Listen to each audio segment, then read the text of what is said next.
FPL Gameweek22 Team Selection and Wildcard Draft on the FPL Joe YouTube channel. Today we'll be recapping Gameweek 21, discussing my team selection for Gameweek 22 with future transfer plans, and finally we'll be going over 2 potential wildcard drafts, as well as all the key points around chip timing if you're thinking of activating the chip this week. And of course, all timestamps will be in the description if you want to skip to a specific part.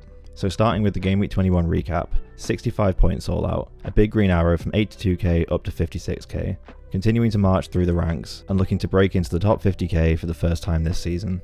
And who else to start with but Nathan Collins.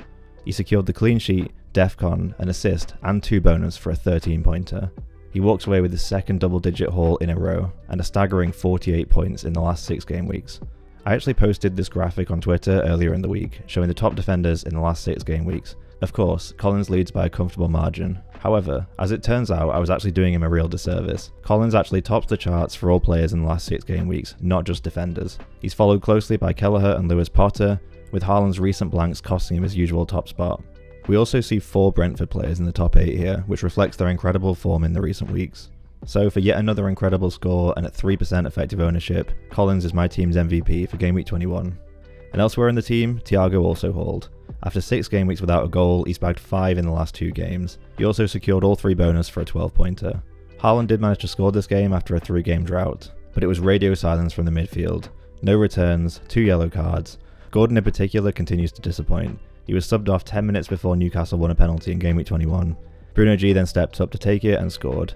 So Gordon is now trailing Bruno G's 31 points in the last 3 game weeks with only 8 points over the same stretch. My other Newcastle asset, Hall, managed an assist and 4 points. They have got one more fixture to prove themselves, playing against a seemingly quite invigorated Wolves side. So I was actually on a great arrow leading into the final game of Gameweek 21, Arsenal versus Liverpool. I took a big risk removing Saka for Gabriel, tripling up on the Arsenal defence. And I said in last week's video, I was counting on a very cagey game, and thankfully that's exactly what we got. It was a final score of 0-0 and only 0.88 XG between both teams. That meant for me, I was able to secure all 3 clean sheets. This will also be Arsenal's hardest fixture for quite a while, so it's a really promising result to start the triple up with. So now looking forward to Gameweek 22.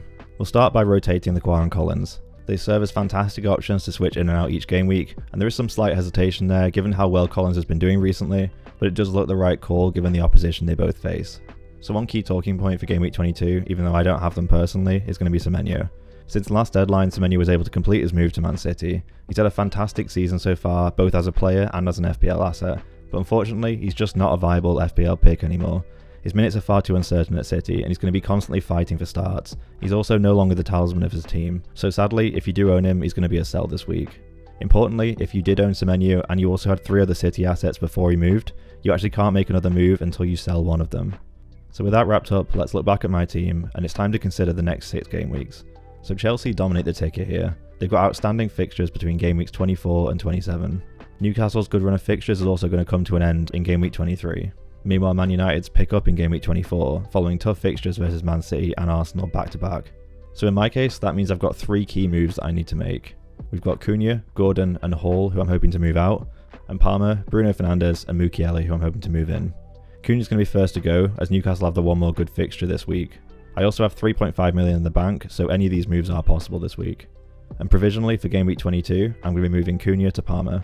Palmer is still a doubt for the midweek fixture versus Arsenal in the Carabao Cup.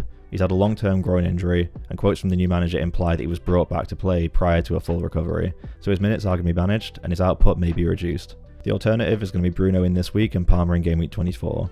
However, until we see what happens at Arsenal, we'll leave Palmer as is for now, as he is preferred if available due to the tougher fixtures that Bruno has. So then looking ahead to Game Week 23, we'll be rotating the and Collins again, and in this case we won't have the funds to make the other premium move in Game Week 23, regardless of which of the 2 premiums I move in first. So in this game week, it's going to be Hall to Mukiele. It's the perfect on point for him as he's got 2 great fixtures, West Ham and Burnley back to back. And then lastly, looking ahead to Game Week 24, we'll be rotating and Collins one more time, and then we'll make the other of the 2 premium moves, which in this case is going to be Gordon out with Bruno in. So now looking back to Game Week 22 and onto Captaincy. We'll be looking at predicted points courtesy of FPL Review and Fantasy Football Hub. And for me, the only choice in Game Week 22 is going to be Haaland. He's registered 8 goals and 3 assists in the 9 games that he's played versus Man United. United are also still looking quite shaky at the back despite moving to a back 4 versus Brighton. And there are no standout vice-captain options this week either, so while I'm unlikely to need to use it, I'll be vice-captaining Gabriel this week. Arsenal have great clean sheet odds this week, and Forest are also amongst Europe's worst defenders of set pieces. This could be another huge haul or just a disappointing blank. So this is how my team is going to be lined up for Game Week 22, but if you are considering the wildcard, this is how I'd be lining it up.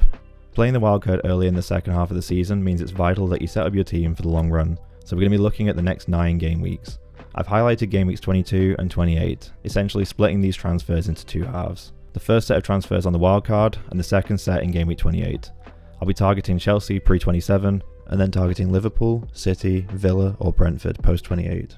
Palace and Bournemouth both offer great fixtures throughout, and Arsenal have a potential double in Game Week 26, so we'll be retaining a triple up here regardless. As before, we're still going to want to move in Bruno Fernandes for the long term, and with unlimited transfers we can afford to offload Mark Guiu by bringing in Krupi Jr. He's expected to get much better minutes with Semenyo gone, and he also showed great promise earlier in the season when he came off the bench, meaning he's now an excellent budget forward pick. That then clears the third spot for Chelsea, which facilitates Cucurella in for Hall. Under new management, Hato, playing in place of Cucurella, was incredibly advanced versus Charlton, so if Cucurella is given the same license against tougher opposition, he could be a fantastic pick on the wildcard with really high upside.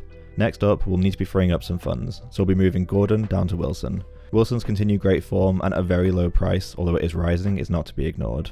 We can't be sure if he'll keep up this level of output for a longer period, but as of now, there's no reason to bet against him. To free up a few more funds, we'll also be transferring Collins to Hill.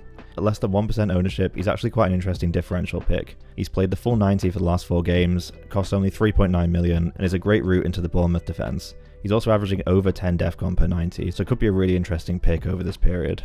And that then gives us the funds to enable Lacroix to Munoz. He's expected to be back from injury in Game Week 22, but probably with managed minutes, so we won't be starting him this week, but he's a must-have when fit, so it's good to just allocate those funds towards him now. And finally, we'll be finishing up the Bournemouth triple up by transferring Potts to Tavernier. We expect him to be even more attacking with Semenyo gone, and as a result of that, we'll be starting Tavernier in place of Munoz and reordering the bench. So then looking at that second set of transfers I mentioned, we'll be moving to Game Week 28. By this point, Chelsea's fantastic fixture run will have just come to an end, and fittingly that means going away to Arsenal. So with that in mind, we're going to be making 3 transfers. We'll start with Palmer to Foden, Enzo to Schade, and Cucurella to Collins.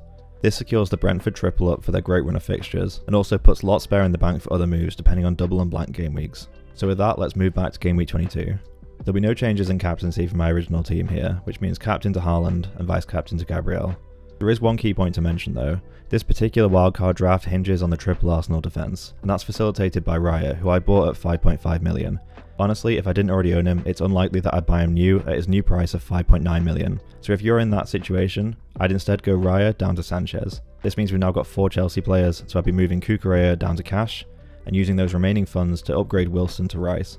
This retains the Arsenal triple up if they do end up having a double game week in 26. And if you have got some funds left over after this, you can also upgrade Hill to Mukiele for the great fixtures in game weeks 23 and 24. And then with this version of the wildcard draft, I'd instead be moving the vice captaincy to Rice, although it is still very 50-50 between him and Gabriel. They could both do quite well this week. But before you do activate the chip, do take a moment to consider whether you really need to play it this week. If you've already got Liverpool or Spurs assets, you probably better wait until game week 24 to pull the trigger. We'll also have a much better idea about Chelsea assets by that point. So unless you're struggling to put out 11 players this week due to injuries or suspensions, I'd probably aim to hold fire. The other big alternative, and the one I'm currently aiming at, is game week 32. We're expecting double game weeks in 33 and 36, and blank game weeks in 31 and 34. Leaving the chip later will allow better setup to target the double game week opportunities, which is also when many people choose to play their bench boost, as well as navigating the blank game weeks. As we've only got one free hit to bail us out here for 2 separate blank game weeks, so what many people will choose to do is dead end into game week 32, which means selling the assets who are going to be blanking in game week 31 and then buying them back on the wildcard. So with all that said, that wraps up my game week 22 team selection and wildcard draft. Drop a comment with any questions you need answering for your team in game week 22, whether you're on the wildcard or not, and I'll respond with my thoughts before the deadline. And with that, if you enjoyed the video, a like and subscribe would go a huge way in supporting this new channel. Thanks for watching, and I'll be back to prepare for game week 23 shortly. Best of luck, and fingers crossed for another green arrow.